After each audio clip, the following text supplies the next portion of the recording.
नमस्कार साथियों, एक बार फिर से मैं आपका अपने यूट्यूब चैनल जीके और एग्जाम फाइटर में बहुत बहुत स्वागत करता हूं। दोस्तों, रोज़ की तरह एक बार मैं फिर से आपके लिए जीके के अत्यंत ही महत्वपूर्ण 30 प्रश्न लेकर आया हूं। यदि आपको वीडियो पसंद आए तो वीडियो को जरूर लाइक करिएगा, चैनल को सब्सक्राइब करिएगा और अपने दोस्तों के साथ जरूर शेयर करिएगा। दोस्तों, मैं उम्मीद करता हूं कि आप पूरा वीडियो देखते हुए तीसों के तीसों प्रश्नों के सही जवाब कमेंट बॉक्स में जरूर देंगे। तो चलिए दोस्तों, जल्दी से हम अपना पहला प्रश्न देख लेते हैं। हमारा पहला प्रश्न है कि काली क्रांति का संबंध निम्नलिखित में से किससे है। जी हाँ दोस्तों, यह बताना है कि काली क्रांति का संबंध निम्नलिखित में से किससे है। जी हाँ दोस्तों, तीसरा इज द राइट आंसर। काली क्रांति का संबंध कच्चे तेल के उत्पादन से है, यानी कच्चे तेल का उत्पादन जो है काली क्रांति से संबंधित है। पूछा गया प्रश्न है, इंपॉर्टेंट है, नोट कर लीजिएगा। यह प्रश्न हमारा उत्तर प्रदेश पुलिस 2015 के क्वेश्चन पेपर में पूछा गया था। चलिए दोस्तों, अगला और दूसरे नंबर का प्रश्न देखते हैं। हमारा अगला और दूसरे नंबर का प्रश्न है कि अनर्थियोलॉजी के अंतर्गत किसका अध्ययन करते हैं। जी हाँ दोस्तों, अनर्थियोलॉजी एक प्रकार का विज्ञान है जिसके अंतर्गत जीवों का अध्ययन करते हैं। तो किस जीव का अध्ययन करते हैं अनर्थियोलॉजी के अंतर्गत। जी हाँ दोस्तों, तीसरा इज द राइट आंसर। पक्षियों का अध्ययन, यानी पक्षियों का अध्ययन, यानी एक ऐसा विज्ञान जिसके अंतर्गत पक्षियों का अध्ययन किया जाता है उसे अनर्थियोलॉजी कहते हैं। बेहद ही इंपॉर्टेंट प्रश्न है, कई बार एग्जाम में पूछा गया है। यह प्रश्न टीजीटी 2006 में पूछा गया प्रश्न है। चलिए दोस्तों, अगला और तीसरे नंबर का प्रश्न देखते हैं। हमारा अगला और तीसरे नंबर का प्रश्न है कि मायोपिया क्या है। जी हाँ दोस्तों, बेहद ही इंपॉर्टेंट प्रश्न है। जितने भी हमारे साइंस के स्टूडेंट हैं उन्होंने तो प्रश्न को पढ़ते ही कमेंट बॉक्स में जवाब दे दिया है। जी हाँ दोस्तों, तुरंत फटाक से कमेंट करके जवाब दे दिया उन लोगों ने। यह प्रश्न हमारा यूपी बोर्ड हाई स्कूल के एग्जाम में पूछा गया प्रश्न है कि मायोपिया क्या है। कई बार का रिपीटेड क्वेश्चन है ये। जी हाँ दोस्तों, दूसरा इज द राइट आंसर। निकट दृष्टि दोष, यानी निकट दृष्टि दोष को ही हम मायोपिया के नाम से जानते हैं, या मायोपिया को ही हम निकट दृष्टि दोष कहते हैं। चलिए दोस्तों, अगला प्रश्न देखते हैं। हमारा अगला और चौथे नंबर का प्रश्न है कि इंडिया हाउस कहाँ स्थित है। जी हाँ दोस्तों, बेहद ही इंपॉर्टेंट प्रश्न है। सबसे पहले आप इस प्रश्न को रफ कॉपी में नोट कर लीजिए, क्योंकि कई बार का अलग अलग एग्जामों में पूछा गया या रिपीटेड क्वेश्चन है ये कि इंडिया हाउस कहाँ स्थित है। जी हाँ दोस्तों, पहला is the right answer, London में। इंडिया हाउस हमारा लंदन में स्थित है। हमारा अगला और पांचवें नंबर का प्रश्न है कि भारत में पहली रेलगाड़ी किस गवर्नर जनरल के कार्यकाल में चली थी। जी हाँ दोस्तों, रेलवे है, इसका मतलब है कि जितने भी रेलवे के हमारे एग्जाम होते हैं उसमें सभी में यह प्रश्न बेहद ही इंपॉर्टेंट प्रश्न है। यह प्रश्न हमारा एमपी पुलिस में पूछा भी गया था, इसलिए इंपॉर्टेंट है। इसको नोट जरूर कर लीजिएगा यदि आपको इसका आंसर मालूम नहीं है। यदि आपको इसका आंसर मालूम है तो फटाक से कमेंट करके बताइए कि भारत में पहली रेलगाड़ी किसके गवर्नर जनरल के कार्यकाल में चली थी। जी हाँ दोस्तों, गवर्नर जनरल का नाम बताना है। तीसरा is the right answer, Lord Dalhousie. Lord Dalhousie के शासनकाल में ही पहली बार रेलगाड़ी चली थी। चलिए दोस्तों, अगला और छठवें नंबर का प्रश्न देखते हैं। हमारा अगला और छठवें नंबर का प्रश्न है कि सबसे ऊंची पर्वतमाला कौन सी है। जी हाँ दोस्तों, बेहद ही इंपॉर्टेंट प्रश्न है। कई बार ये अलग अलग एग्जामों में रिपीट हुआ क्वेश्चन है, इसलिए आपको फटाक से इसको रफ कॉपी में नोट कर लेना। यदि आपको इसका आंसर मालूम है तो आपको फटाक से कमेंट करना। आपको तीसों में तीसों प्रश्नों के कमेंट में जवाब जरूर देने हैं साथियों। यदि आपको वीडियो पसंद आ रहा हो तो वीडियो को लाइक कर दीजिए। यदि चैनल पर पहली बार आए हैं तो चैनल को सब्सक्राइब जरूर कर लीजिएगा। जी हाँ दोस्तों, पहला is the right answer, Everest. सबसे ऊंची पर्वतमाला कौन सी है, एवरेस्ट है। चलिए दोस्तों, सातवें नंबर का प्रश्न देखते हैं। हमारा अगला और सातवें नंबर का प्रश्न है कि किस बादशाह ने हिंदुओं पर लगने वाले जजिया कर को समाप्त किया था। जी हाँ दोस्तों, बेहद ही इंपॉर्टेंट प्रश्न है। कई बार अलग अलग एग्जामों में यह प्रश्न रिपीट हुआ है। यह प्रश्न हम आपके लिए राजस्थान पुलिस 2013 के क्वेश्चन पेपर से लेकर आए हैं कि किस बादशाह ने हिंदुओं पर, यह दोस्तों, हिंदुओं पर जजिया कर को समाप्त किया था। यह दोस्तों, चौथा is the right answer, Akbar. Akbar ने हिंदुओं पर लगने वाले जजिया कर को समाप्त किया था। चलिए दोस्तों, अगला प्रश्न देखते हैं। हमारा अगला और आठवें नंबर का प्रश्न है कि दूध की शुद्धता की माप किस यंत्र द्वारा की जाती है। जी हाँ दोस्तों, बेहद ही इंपॉर्टेंट प्रश्न है। आपको इसका आंसर मालूम होगा। जी हाँ दोस्तों, सभी लोग कमेंट करके बताएं कि दूध की शुद्धता की माप किस यंत्र द्वारा की जाती है। कई बार अलग अलग एग्जामों में रिपीट हुआ है, इसलिए हम आपके लिए इस प्रश्न को लेकर आए। यह प्रश्न हमारा एसएससी एमटीएस 2003 के क्वेश्चन पेपर में पूछा गया था कि दूध की शुद्धता को किस यंत्र द्वारा मापा जाता है। जी हाँ दोस्तों, दूसरा is the right answer, lactometer द्वारा दूध की शुद्धता को मापा जाता है। आपके जब दूध वाला भाई आए आपके यहाँ तो आप उससे ये जरूर कहें कि लैक्टोमीटर को लेकर आएँ। चलिए दोस्तों, अगला और नौवें नंबर का प्रश्न देखते हैं। हमारा अगला और 9वें नंबर का प्रश्न है कि सबसे चमकदार ग्रह कौन सा। जी हाँ दोस्तों, बेहद ही इंपॉर्टेंट प्रश्न है। इस प्रश्न का आंसर तो आपको 5वीं और 6वीं क्लास में ही पता चल जाता है, इसलिए जितने भी भाई बहन ये वीडियो हमारा देख रहे हैं तो फटाक से कमेंट करके बता दें कि सबसे चमकदार ग्रह कौन सा है। जी हाँ दोस्तों, तीसरा द राइट आंसर शुक्र। शुक्र सबसे चमकीला ग्रह के नाम से जाना जाता है और सबसे चमकदार होता है, इसलिए इसे चमकीले ग्रह के नाम से जानते हैं। चलिए दोस्तों, अगला और 10वें नंबर का प्रश्न देखते हैं। हमारा अगला और 10वें नंबर का प्रश्न है कि भारत के विभाजन के लिए 3 जून 1947 की योजना को क्या नाम दिया गया था। जी हाँ दोस्तों, जब भारत का बंटवारा हुआ था भारत और पाकिस्तान के बीच, तो 3 जून 1947 की योजना को क्या नाम दिया गया था। जी हाँ दोस्तों, चौथा the right answer mount Britain योजना। यही एक योजना थी जिसके अंतर्गत भारत और पाकिस्तान का विभाजन किया गया था, माउंट ब्रिटेन योजना। जी हाँ दोस्तों, अगला प्रश्न देखते हैं 11वें नंबर का। हमारा अगला और 11वें नंबर का प्रश्न है कि विधवा पुनर्विवाह पर किसने जोर दिया था। जी हाँ दोस्तों, बेहद ही इंपॉर्टेंट और कई बार का रिपीटेड क्वेश्चन है, इंपॉर्टेंट है। यदि आपको इसका आंसर मालूम नहीं है तो तुरंत आप इसको नोट कर लीजिए, क्योंकि कई बार अलग अलग एग्जामों में पूछा गया प्रश्न है। यह प्रश्न हम आपके लिए रेलवे ग्रुप डी के क्वेश्चन पेपर 2008 के क्वेश्चन पेपर से लेकर आए हैं कि विधवा पुनर्विवाह पर जोर किसने दिया था। पहला the right answer Ishwar Chandra Vidyasagar ने विधवा पुनर्विवाह पर जोर दिया था, या उन्होंने ही इसकी सिफारिश की थी। चलिए दोस्तों, अगला और 12वें नंबर का प्रश्न देखते हैं। हमारा अगला और 12वें नंबर का प्रश्न है कि अरब सागर में गिरने वाली नदी कौन सी है। जी हाँ दोस्तों, यह बेहद ही इंपॉर्टेंट प्रश्न है। मैं आपसे हाथ जोड़कर विनती करता हूँ कि आप सबसे पहले इस क्वेश्चन को आप रफ कॉपी में नोट कर लीजिए, क्योंकि 100% आपके अगले एग्जाम में ये क्वेश्चन देखने को मिलेगा कि अरब सागर में गिरने वाली नदी कौन सी है। बेहद ही इंपॉर्टेंट प्रश्न है। एसएससी 10+2 2016 के क्वेश्चन पेपर में पूछा गया था ये प्रश्न कि अरब सागर में गिरने वाली नदी कौन सी है। जी हाँ दोस्तों, तीसरा the right answer Trupti. Trupti हमारी अरब सागर में गिरने वाली नदियां हैं। चलिए अगला और 13वें नंबर का प्रश्न देखते हैं। हमारा अगला और 13वें नंबर का प्रश्न है कि शेरशाह की कब्र कहाँ स्थित है। जी हाँ दोस्तों, बेहद ही इंपॉर्टेंट प्रश्न है कि शेरशाह की कब्र कहाँ। एक आध क्वेश्चन ऐसे क्वेश्चन पेपर में पूछ लिए जाते हैं, इसलिए आप किसी भी एग्जाम की तैयारी कर रहे हो तो आप इस तरह के टॉपिक को जरूर मजबूती के साथ तैयार करिएगा कि शेरशाह की कब्र कहाँ स्थित है। बताइए। जी हाँ दोस्तों, तीसरा द राइट आंसर बिहार के सासाराम में शेरशाह की कब्र या शेरशाह का मकबरा स्थित है। चलिए दोस्तों, अगला प्रश्न देखते हैं। हमारा अगला और 14वें नंबर का प्रश्न है कि कांग्रेस की प्रथम महिला अध्यक्ष कौन थी। जी हाँ दोस्तों, बेहद ही इंपॉर्टेंट प्रश्न है। इस क्वेश्चन का आंसर तो आप सभी को मालूम ही होना चाहिए। यदि नहीं मालूम है तो आप इसको नोट कर लीजिए, यदि आपको मालूम है तो आपको फटाक से कमेंट करके बताना है कि कांग्रेस की प्रथम महिला अध्यक्ष कौन थी। जी हाँ दोस्तों, पहला the right answer Annie Besant Congress की प्रथम महिला अध्यक्ष थी। इंपॉर्टेंट है, नोट जरूर करते चलिएगा हर क्वेश्चन को। हम आपके लिए मात्र वही क्वेश्चन लेकर आते हैं जिनके 100% आपके अगले एग्जाम में पूछे जाने की संभावना है। अगला और 15वें नंबर का प्रश्न है कि सर्वाधिक कॉफी उत्पादक देश कौन सा है। जी दोस्तों, बेहद ही इंपॉर्टेंट प्रश्न है। कई बार ये क्वेश्चन अलग अलग एग्जामों में रिपीट हुआ है। मैंने खुद इस प्रश्न को 4 से 5 बार देखा है अलग अलग एग्जामों में कि पूछ लिया गया है बार बार ये प्रश्न। लेकिन आपके लिए ये प्रश्न हम रेलवे ग्रुप डी के 2018 के क्वेश्चन पेपर से लेकर आए हैं कि सर्वाधिक कॉफी उत्पादक देश कौन सा है। जी दोस्तों, तीसरा the right answer Brazil. Brazil हमारा सर्वाधिक कॉफी उत्पादक देश है। चलिए दोस्तों, अगला 16वें नंबर का प्रश्न देखते हैं।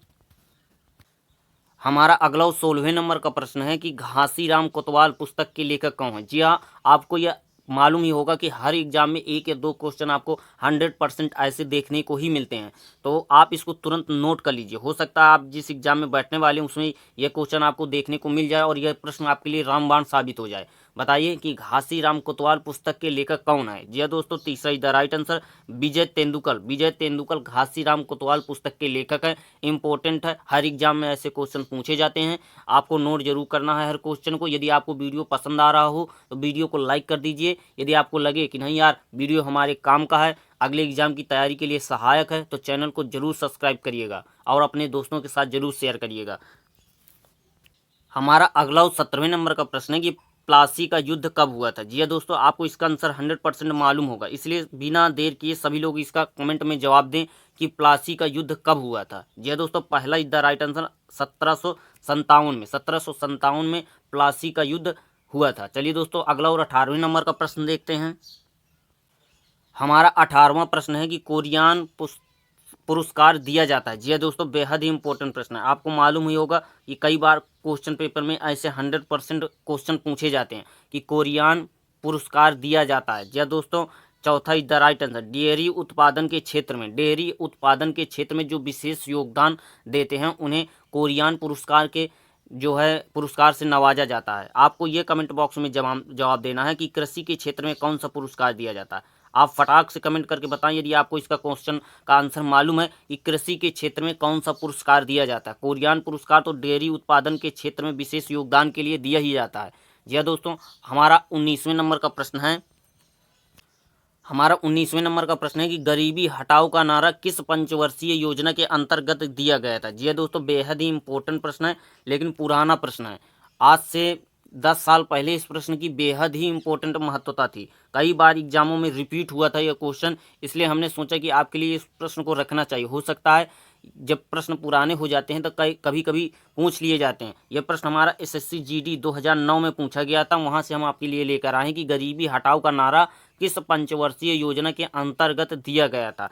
चौथा इज द राइट आंसर, 5वीं पंचवर्षीय योजना के अंतर्गत यह नारा दिया गया था, गरीबी हटाओ। गरीबी हटाओ का नारा 5वीं पंचवर्षीय योजना के अंतर्गत दिया गया था। नोट कर लीजिएगा, इंपॉर्टेंट है, संभावना है कि आपके अगले एग्जाम में यह प्रश्न पूछा जाए। हमारा अगला और 20वें नंबर का प्रश्न है कि जिस क्रिया का फल कर्म पर पड़ता है उसे कहते हैं। जी हाँ दोस्तों, हिंदी का प्रश्न है, इम्पोर्टेंट है, कई बार एग्जाम में रिपीट हुआ था, इसीलिए हमको मजबूर होकर जीके की क्लास में इस हिंदी के क्वेश्चन को लाना पड़ा, क्योंकि इम्पोर्टेंट है, रिपीटेड क्वेश्चन है, तो हो सकता है आपको अगले एग्जाम में 1 अंक के लिए सहायक हो यह प्रश्न कि जिस क्रिया का फल कर्म पर पड़ता है उसे क्या कहते हैं। यह हाल ही में MPTET 2023 के क्वेश्चन पेपर में पूछा भी गया प्रश्न है। जी दोस्तों, तीसरा इज द राइट आंसर, सकर्मक। जिस क्रिया का फल कर्म पर पड़ता है उसे हम सकर्मक कहते हैं। चलिए दोस्तों, अगला और 21वें नंबर का प्रश्न देखते हैं। हमारा अगला और 21वें नंबर का प्रश्न है कि शिक्षा में 10+2+3 पैटर्न के लिए प्रथम सुझाव किसने दिया था। जी हाँ दोस्तों, जितने भी हमारे भाई बहन ये वीडियो देख रहे होंगे उन्होंने सब ने ये पढ़ाई जो है जो पूरी की है वह इसी स्तर पर की होगी। 10+2+3 पहले हाई स्कूल किया होगा, फिर इंटर किया होगा, इसके बाद उन्होंने स्नातक किया होगा। तो शिक्षा में जो ये 10+2+3 पैटर्न के लिए जो सुझाव था उसने क्या किया। अब यह पैटर्न चेंज हो चुका है, नई शिक्षा नीति 2020 लागू हो चुकी है। अब इसके अंतर्गत पढ़ाई नहीं होती है। तो बताइए कि 10+2+3 पैटर्न के लिए सर्वप्रथम सुझाव किसने दिया था। यह क्वेश्चन हाल ही में बिहार प्राइमरी शिक्षक भर्ती 2023 में पूछा गया प्रश्न है। यह दोस्तों तीसरा द राइट आंसर, कोलकाता विश्वविद्यालय ने, कोलकाता विश्वविद्यालय ने ही शिक्षा में 10+2+3 पैटर्न का सुझाव दिया था। पूछा गया प्रश्न है हाल ही में बिहार शिक्षक भर्ती 2023 में। चलिए दोस्तों, अगला और 22वें नंबर का प्रश्न देखते हैं। यदि आपको वीडियो पसंद आ रहा हो तो वीडियो को यार लाइक जरूर कर दीजिए, हमारा हक बनता है आपका एक लाइक करना। हमारा अगला और 22वें नंबर का प्रश्न है कि आनंद भवन कहाँ स्थित है। जी दोस्तों, इंपॉर्टेंट है, रिपीटेड क्वेश्चन है, इसलिए हम आपके लिए लेकर आए हैं। आपको किसी भी प्रश्न को हल्के में नहीं लेना। यदि आपको किसी भी प्रश्न का आंसर मालूम है तो फटाक से बिना देर किए जवाब दीजिए। यदि नहीं मालूम है तो बिना देर किए रफ कॉपी में नोट भी कर लीजिए, क्योंकि यदि अगली बार ये क्वेश्चन आए तो आप लोग 100% करके आएँ। कोई प्रश्न छोटा या बड़ा नहीं होता, हम आपके लिए केवल वही प्रश्न लेकर आए हैं जो बेहद ही इंपॉर्टेंट है या कई बार एग्जामों में पूछा गया है। आनंद भवन कहाँ स्थित है, कई बार अलग अलग एग्जामों में रिपीटेड क्वेश्चन है। जय दोस्तों, पहला is the right answer, Allahabad में। आनंद भवन हमारा इलाहाबाद में स्थित है। चलिए दोस्तों, अगला 23वें नंबर का प्रश्न देखते हैं। हमारा अगला 23वें नंबर का प्रश्न है कि कैडमियम युक्त जल पीने से कौन सा रोग हो जाता है। यह प्रश्न बेहद इंपॉर्टेंट है। जितने भी भाई बहन हमारी तैयारी कर रहे होंगे उनको 100% इसका क्वेश्चन मालूम होगा, इसलिए फटाक से बिना देर किए एक बार आप कमेंट करके अपने जो परिचय दीजिए। जी हाँ दोस्तों, सभी लोगों को कमेंट करके अपना परिचय देना है और इस क्वेश्चन का आंसर जरूर बताना है। जी हाँ दोस्तों, बताइए। जी हाँ दोस्तों, चौथा द राइट आंसर, इटाई रोग। कैडमियम युक्त जल पीने से कौन सा रोग हो जाता है, हमारा इटाई नामक रोग हो जाता है। यह हमारा UPTET 2016 में रिपीटेड क्वेश्चन है। जी हाँ दोस्तों, अगला प्रश्न देखते हैं। आपको इस प्रश्न का आंसर देना है और आपका अपना परिचय, नाम और पता जरूर लिखकर कमेंट करना है। हमारा अगला 24वें नंबर का प्रश्न है कि कंप्यूटर साक्षरता दिवस कब मनाया जाता है। जी हाँ दोस्तों, बेहद ही इंपॉर्टेंट प्रश्न है। आपने कई बार देखा होगा, एग्जाम आपने जब दिया होगा कि हर एग्जाम में 1 या 2 क्वेश्चन कंप्यूटर से रिलेटेड प्रश्न बनते हैं, चाहे जिस एग्जाम की तैयारी कर रहे हैं। यदि आपके सिलेबस में हो या ना हो, 1 या 2 क्वेश्चन आपके कंप्यूटर से पूछे ही जाते हैं। बताइए, कंप्यूटर साक्षरता दिवस कब मनाया जाता है। यह प्रश्न हमारा CCC, UP स्टेट और MTS तीनों क्वेश्चन पेपर में कई बार रिपीट हुआ क्वेश्चन है। ये जी हाँ दोस्तों, चौथा इज द राइट आंसर। 2 दिसंबर को कंप्यूटर साक्षरता दिवस हमारा 2 दिसंबर को मनाया जाता है। चलिए दोस्तों अगला प्रश्न देखते हैं।